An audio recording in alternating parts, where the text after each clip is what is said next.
Amém. Graças a Deus. Antes dos irmãos se assentarem, abram a Bíblia de vocês em Lucas, capítulo 22. Lucas 22, meus irmãos. Nós vamos ler a partir do versículo 31. Lucas 22 é um texto conhecido dos irmãos, né? Lucas 22, a partir do versículo 31. Quem achou, diga amém. Quem não achou, diga misericórdia. Amém?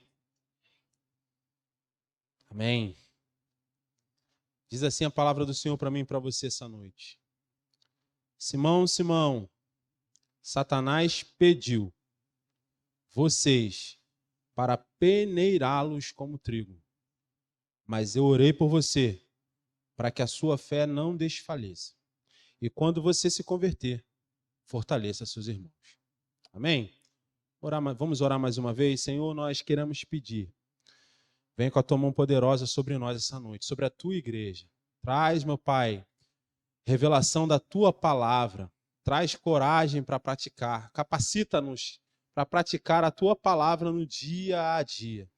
Ó Pai, que a tua palavra ache lugar, ache terreno fértil em nossos corações hoje. E nós oramos assim, em nome do Senhor Jesus. Amém. Os irmãos podem se assentar. Eu vou tentar ser o mais breve possível, irmãos, né? Por causa do adiantado da hora. Mas eu queria falar com os irmãos um pouquinho sobre esse texto. Talvez, se Deus assim orientar, numa outra oportunidade a gente volta a falar, porque eu creio que esse texto é um texto muito complexo, né? Nesse texto, Jesus está repreendendo os discípulos, né? E ele está dizendo que Satanás pediu os discípulos para peneirá-los como trigo, né? E está dizendo que orou especificamente por Pedro, para que a fé de Pedro não desfaleça, para que quando Pedro se convertesse, ele fortalecesse seus irmãos. Irmãos, a gente, às vezes, numa leitura rápida desse texto, né?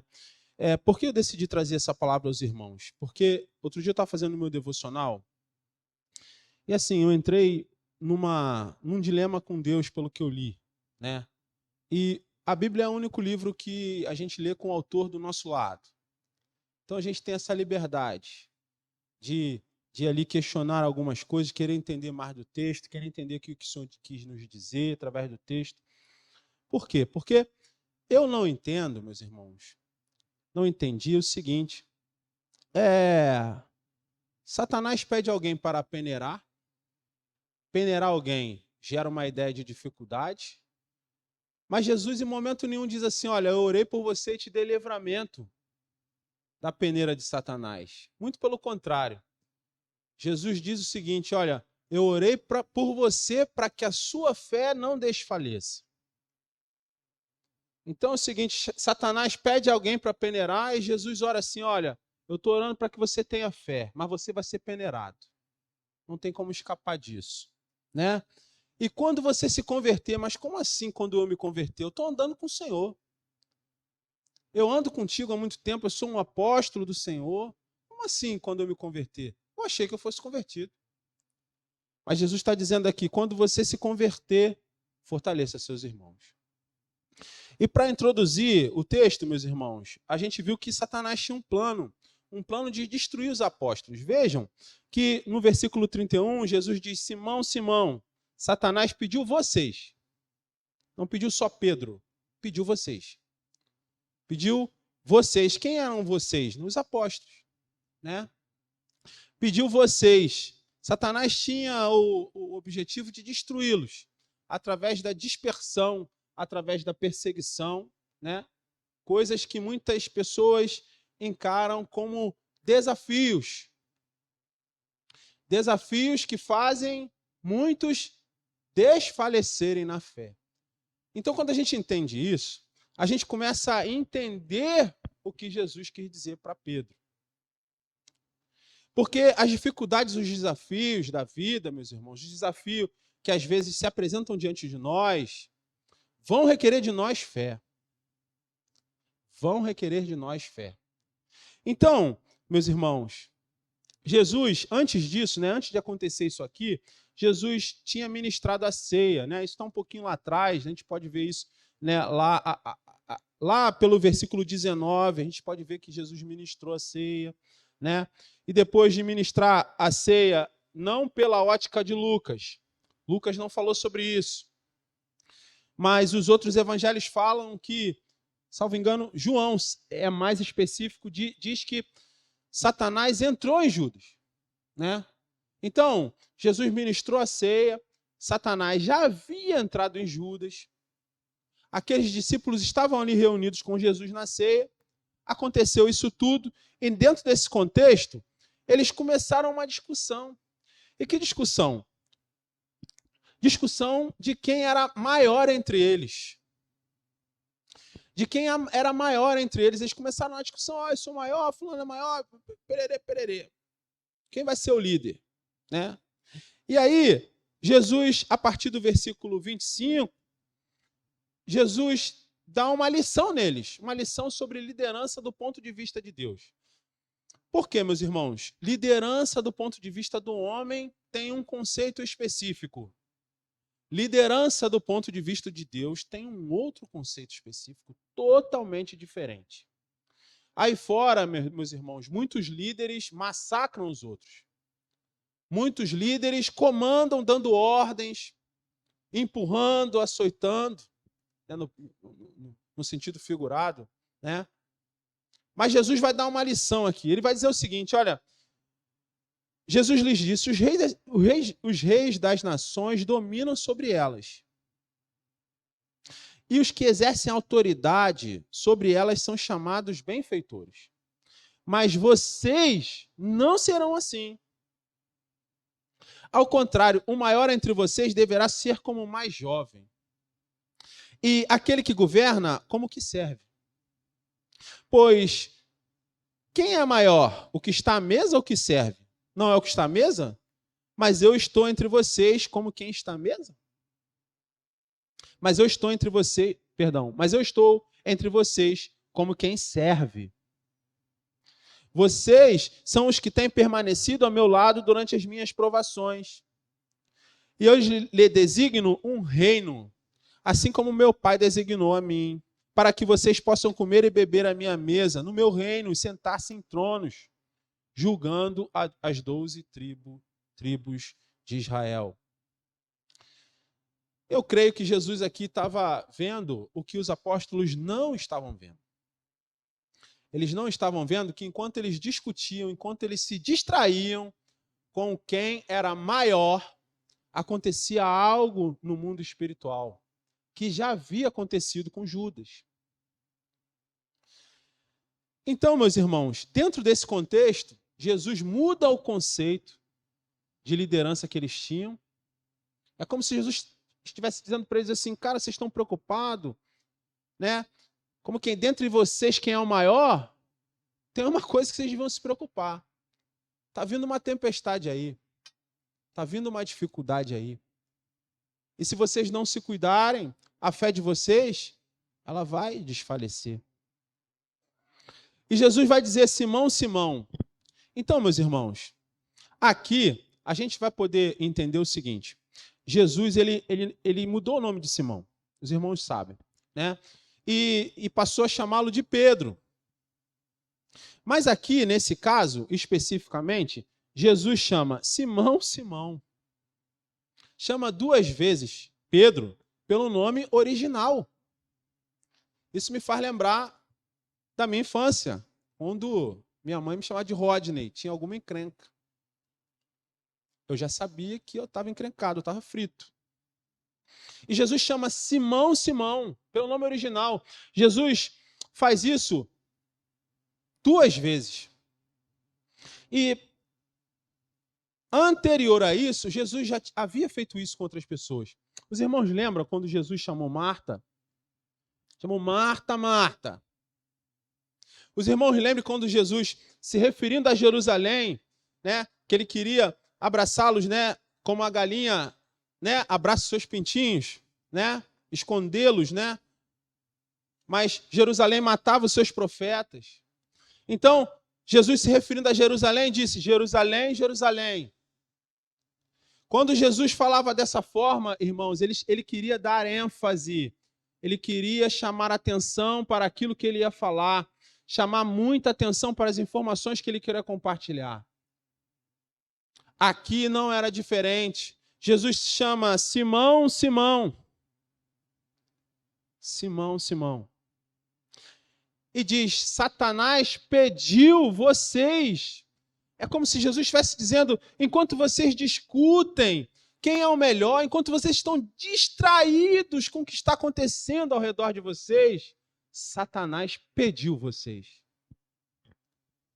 Enquanto vocês estão dispersos, enquanto vocês estão olhando para coisas terrenas, Satanás pediu vocês. E eu fui ver, meus irmãos, no original do grego, né? A palavra pediu aqui significa requereu por direito. Irmãos, quando a gente vai fazer um requerimento para algum juiz, a gente não pede nada que não tem embasamento legal. Quando o advogado vai fazer uma petição para algum juiz, ele não pede algo só da cabeça dele, algo que ele quer. Ele pede algo fundamentado na lei. Por quê? Porque o juiz ele precisa ser justo. O juiz precisa andar dentro da lei. Nós sabemos que aqui na legislação dos homens nem sempre funciona assim. Amém? Mas o Senhor nosso Deus é um Deus justo. A justiça de Deus não falha. E a palavra aqui no grego significa requereu por direito. É a expressão que mais se assemelha ao que o texto quer dizer. É como se Satanás falasse assim, ó, esses aqui eu quero peneirar, porque são meus por direito. São meus. Eu os quero.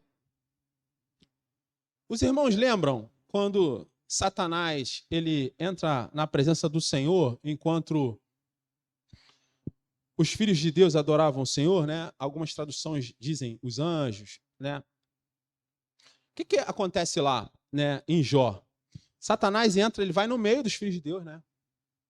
E Deus fala: você vê meu servo Jó, né? Os irmãos conhecem o texto, né? E Satanás fala e o Senhor fala: ó, Jó é isso, um homem íntegro. E Satanás fala: ele está fazendo isso porque o Senhor protege. Eu estou usando aqui as minhas palavras, estou conjecturando. E Deus fala assim: tá bom, você tem autorização, pode ir lá, você só não pode matá-lo.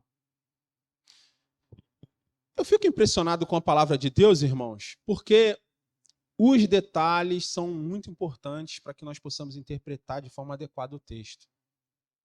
O que a Bíblia diz? Eu não vou lá por causa do tempo. Mas a Bíblia diz que Deus fala: ó, você pode descer, você pode ir lá, você só não pode tirar a vida dele. A palavra é imediatamente. Ele nem esperou. Ah, posso? Vou pegar. Imediatamente, ele desceu. Ele desceu e a gente podia dizer o quê? Que Satanás peneirou Jó. Então, meus irmãos, pedir significa, a palavra aqui, ela quer dizer requerer por direito. Para peneirá-los como trigo. Peneirar como trigo. E eu creio que Jesus estava usando aqui, meus irmãos, um costume da época, para que a gente pudesse entender, na verdade, para que os apóstolos pudessem entender aquilo que estava acontecendo. Um costume da época, né, para que eles pudessem entender o que estava acontecendo. Peneirar como trigo significava sacudir. Os irmãos sabem o que é uma eira? Quem que sabe o que é uma eira? Ninguém. Eira. Na verdade, meus irmãos, era uma peneira grande, né? Eles tinham uma peneira grande, né? Os agricultores eles tinham uma peneira grande, né? E após a colheita, né, eles jogavam trigo ceifado dentro dessa peneira grande, gigante assim. Eles saculejavam, né? Para um lado, para o outro, jogavam para cima, para baixo, saculejava, né? O trigo ceifado, ele ficava cirandando ali dentro, né? E era separado, o vento soprava palha inútil, né? Soprava o joio também, a casca, separava. Enquanto os grãos que eram valiosos, eles caíam, né? De volta. Então, na verdade, peneirar significa balançar de um lado para outro, de cima para baixo. Saculejar. Saculejar para provar. A intenção de Satanás era sacudir Pedro severamente, através de grandes dificuldades, né? Na esperança de que ele fraquejasse, que ele perdesse a fé e fosse descartado como lixo. Espera aí. Mas Jesus disse, Satanás pediu vocês. A Bíblia não diz que Satanás pediu Pedro. Mas Jesus está dizendo o seguinte, olha só. Mas eu orei por você, Pedro. Para que a sua fé não desfaleça. E para isso a gente precisa entender quem era esse Pedro. Se a gente for ler mais um pouquinho para baixo, irmãos, a gente vai ver, né, que depois que Jesus faz essa admoestação a Pedro, lá no versículo 33, o que é que Pedro responde? Né? Jesus fala, rapaz, Satanás está pedindo, vocês estão brigando aí, querendo saber quem é maior, quem é melhor. Rapaz, Satanás está pedindo vocês aí. Eu estou orando por você. Aí Pedro fala o seguinte, Senhor, estou pronto para ir contigo para a prisão e para a morte. Irmãos, sabe qual é a impressão que dá? Que Pedro não tinha noção do que estava acontecendo no mundo espiritual, nem do perigo que ele estava correndo. Isso acontece com muitos de nós. Às vezes a gente não tem noção do perigo que está correndo, do que está acontecendo no mundo espiritual, e a gente está distraído com as coisas da carne, com as coisas do mundo. Distraído, disperso. A gente está vendo só o que está ali, ó, bem perto de nós, a gente não está vendo com a visão ampla. E esse mesmo Pedro diz assim ao Senhor, olha, eu estou pronto para ir contigo para a prisão e para a morte, mas Jesus vira para ele assim, ó, não, você tem... Isso aqui me lembra, meus irmãos, um meme. Os irmãos sabem que brasileiro gosta, não dá uma internet, uma ferramenta de inteligência artificial na mão de brasileiro, porque só sai meme, né? Eu lembro de uns memes que os brasileiros, né, fizeram com uma música de um menino espanhol que dizia assim, na verdade, eu não sou tão forte como eu pensava. E quando eu li isso aqui, eu lembrava dessa música, porque exatamente ela exemplifica o que Jesus disse para Pedro. Jesus diz para Pedro assim, cara, eu lhe digo, Pedro, que antes que o galo cante, hoje, você que é o cara que está achando que vai comigo para a morte, que está pronto, eu te garanto que antes que o galo cante hoje, 3 vezes você negará que me conhece. Você não é tão forte como você pensa. As coisas não funcionam do jeito que você acha. Não é assim. E esse mesmo Pedro, irmãos, os irmãos sabem, vai negar Jesus. Esse mesmo Pedro vai chorar copiosamente de remorso. Esse mesmo Pedro vai considerar no coração, depois a gente vai ver lá no livro de Atos, que ele começa a se afastar, ele começa a não ser reconhecido como servo de Deus. Para ele já não fazia parte daquele meio ali. E os irmãos também vão ver que Jesus restaura Pedro naquela conversa que eles têm. E os irmãos vão ver que o Senhor, mesmo Satanás peneirando Pedro, o Senhor restaura a fé de Pedro. Irmãos, o que a gente aprende com isso? A gente aprende o seguinte. O Senhor Jesus aqui diz que orou por Pedro. Ele estava exercendo o ministério dele. A gente já vai chegar lá. Mas Jesus, como eu disse no início, não orou para que Pedro não fosse peneirado, para que Pedro fosse livre das dificuldades que viriam. Jesus orou para que a fé de Pedro não desfalecesse. E por quê, irmãos? Por quê? Porque aquelas situações iam sacudir Pedro de um lado para o outro, para cima e para baixo. Mas no final, geraria um testemunho de conversão que serviria para fortalecer os irmãos de Pedro na fé. Talvez isso que o Senhor esteja falando comigo e com você essa noite. Como eu disse, irmãos, a intenção de Satanás era sacudir e provar Pedro, né, severamente através das grandes dificuldades, na esperança de que ele fraquejasse, de que ele perdesse a fé e ele fosse descartado como lixo. Então, irmãos, no versículo 32, Jesus diz assim: mas eu orei por você. E aqui não é uma simples oração, era uma oração onde Jesus estava exercendo o ministério sacerdotal dele. Era uma oração especial.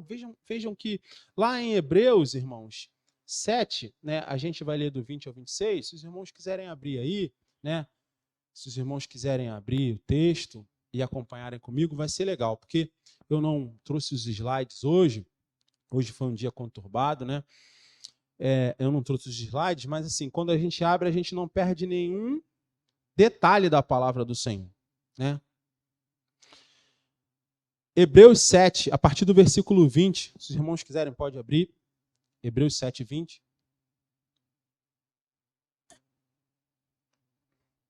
Diz assim a palavra do Senhor: isso não aconteceu sem juramento. Outros se tornaram sacerdotes sem nenhum juramento. Mas ele se tornou sacerdote com juramento quando Deus lhe disse: o Senhor jurou e não se arrependerá, você é sacerdote para sempre. Jesus tornou-se, por isso mesmo, a garantia de uma aliança superior. Ora, houve muitos daqueles sacerdotes porque a morte os impediam de continuar no seu ofício. No entanto, Jesus, visto que vive para sempre, tem um sacerdócio permanente. Portanto, ele é capaz de salvar definitivamente. Portanto, é de um sumo sacerdote como este que precisávamos, santo, inculpável, puro, separado dos pecadores, exaltado nas alturas dos céus. Glórias a Deus por isso. Porque Jesus estava usando aqui o seu ministério sacerdotal e dizendo para Pedro o seguinte: Pedro, eu estou vendo aqui o que vai acontecer, eu estou vendo o que está acontecendo no mundo espiritual. Satanás quer te peneirar, quer te sacudir. Para quê? Para que a tua fé desfaleça, para que a dificuldade te segue na fé, para que você se torne improdutivo, para depois você seja descartado. Mas eu vejo aquilo que você tem aí dentro, eu vejo a semente que foi plantada, e essa dificuldade não é para te derrubar, é para que você se converta e fortaleça os seus irmãos. Amém, meus irmãos?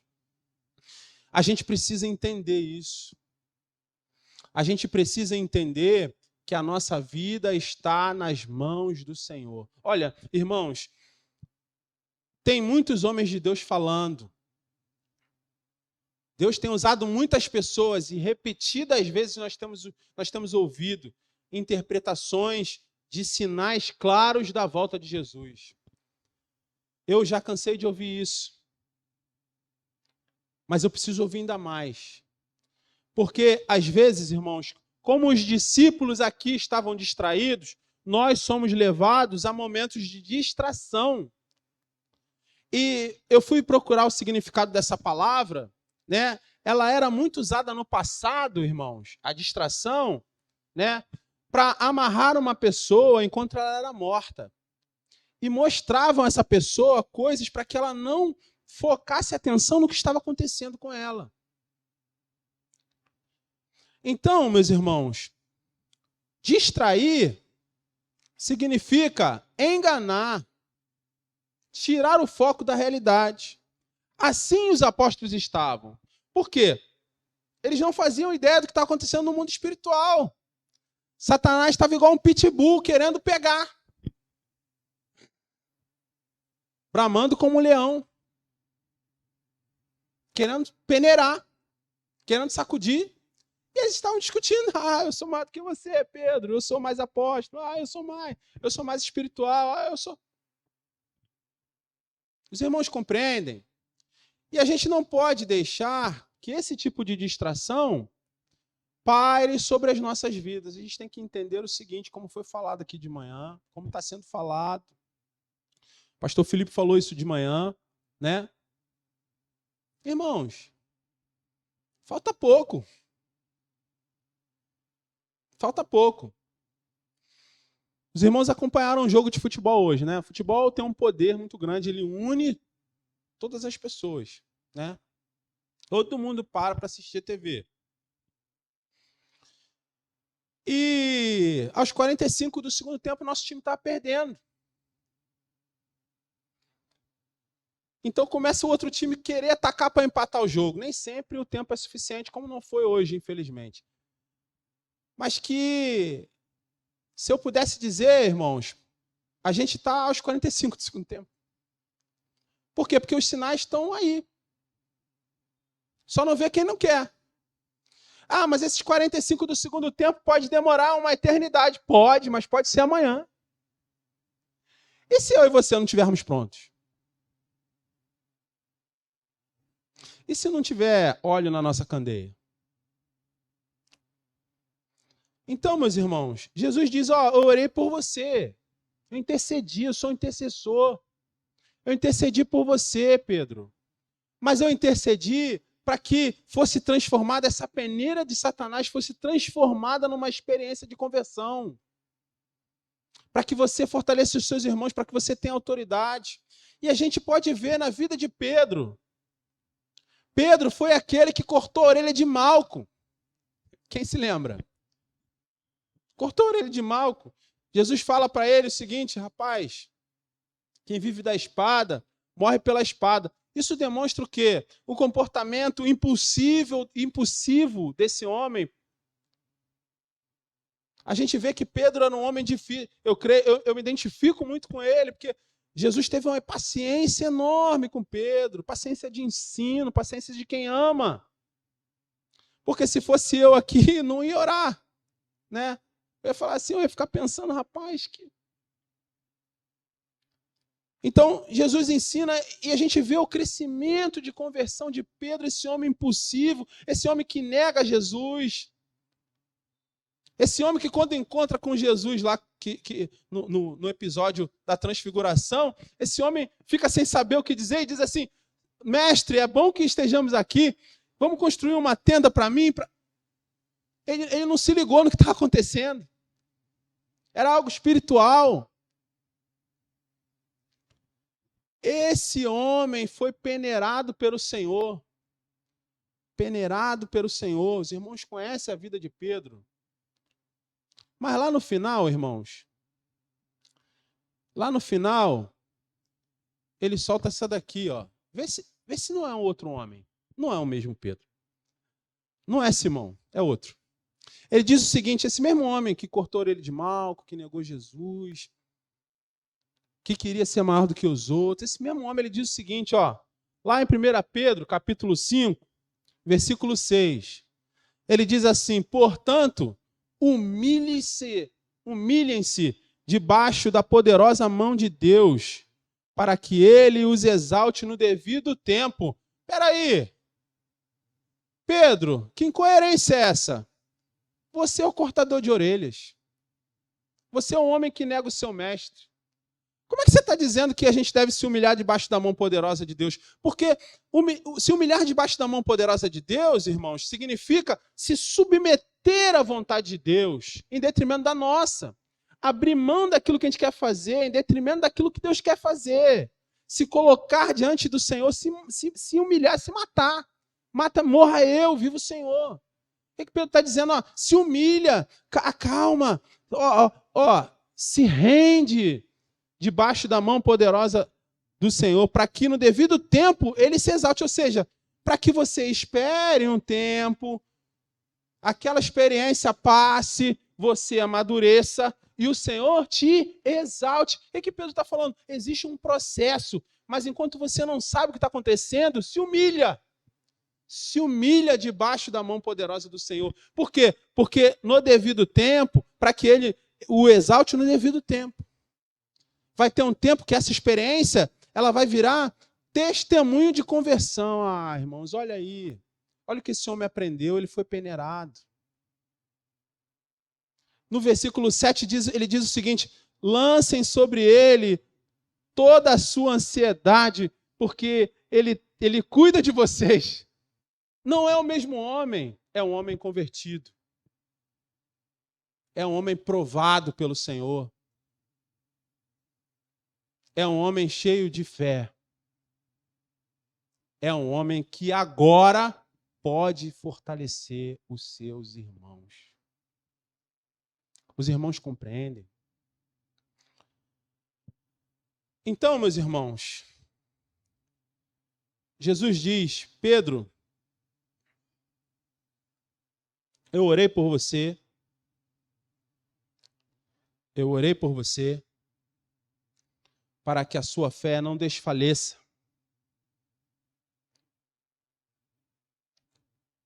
Eu queria pedir para você trocar o nome aqui. Você colocasse o teu nome. E Jesus estivesse dizendo para você: olha, Satanás pediu você para te peneirar, para te sacudir. Existem circunstâncias que Satanás usa para nos peneirar.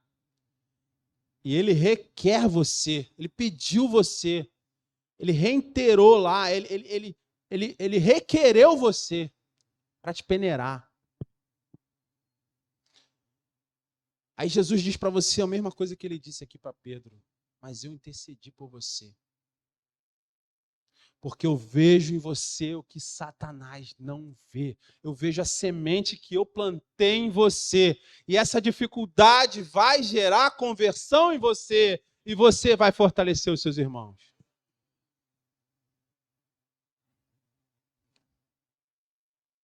Então, meus irmãos, era essa mensagem que Deus colocou no meu coração. Eu espero no Senhor que nós não sejamos como os apóstolos. Eu creio que uns 2 domingos atrás, o pastor Felipe pregou uma mensagem sobre não sermos tão ingênuos, né? Totalmente sem malícia. Não foi parecido, né? Com isso, né? E, sabe, irmãos, às vezes a gente ouve a palavra do Senhor, né? E ela fica reverberando aqui dentro. Eu creio que esse é o objetivo, né? Da gente vir aqui ouvir, né, a palavra do Senhor, porque eu creio que o Senhor é o nosso pastor. Ele quer nos tratar. Ele nos trata através da admoestação, através da palavra dele, que a palavra dele não volta vazia, ela cumpre seus efeitos em nós, a gente ouve a palavra do Senhor e a palavra do Senhor gera fé em nós, porque a fé vem pelo ouvir e ouvir a palavra do Senhor. E o que a gente faz com a fé, meus irmãos? A fé é imprescindível no relacionamento com Deus, irmãos. Sem ela é impossível se relacionar com Deus. A Bíblia vai dizer que sem fé é impossível agradar a Deus. Aquele que não tem fé não tem nada. Esquece. Então, meus irmãos, a gente ouve a palavra de Deus, a gente é tratado. Aquela mensagem que eu disse aqui, que eu ouvi, como outras que eu já ouvi também, ela ficou reverberando no meu coração e eu permiti eu pude entender que Deus queria me tratar naquela área, porque às vezes, irmãos, Deus quer que a gente tenha visão ampla do que Ele quer dizer para a gente, visão, ó. E às vezes a gente está ali, né, como dizem aí na gíria, né, panguando, de bobeira. E não é isso que Deus quer de nós, não. Não é isso que Deus quer de nós. Deus quer de nós, né, que nós sejamos simples, sem malícia, mas também quer que nós sejamos prudentes. Então, meus irmãos, o que eu quero dizer com isso? Né? Que a gente não se distraia. Que a gente tenha os olhos no Senhor. Que a gente não pare de orar para o Senhor como Pedro parou e afundou na água. Que a gente olhe para o Senhor. Ora, a gente já caminhou tanto tempo juntos, meus irmãos. Tanto tempo juntos. Eu creio que vai chegar um momento, irmãos, que vai ser difícil nos reunirmos assim como igreja. Ó. Eu creio que vai chegar um momento que a gente vai ser perseguido, tá? E a gente vai precisar que a nossa fé não desfaleça. Então, meus irmãos, essa é a palavra que o Senhor colocou no meu coração. Eu tinha mais umas coisas para falar sobre ela, mas eu creio que vai ter oportunidade, né, para que o Senhor continue falando sobre essa palavra, né, ou sobre outra que Ele nos dá, mas eu espero que eu tenha conseguido tornar comum aquilo que Deus colocou no meu coração. Né? Porque comunicar significa tornar comum. Às vezes a gente tem que pedir a Deus, irmãos, para nos ajudar a tornar as coisas que Ele coloca no nosso coração comum. Porque nós vamos precisar testemunhar para outros, para fortalecê-los.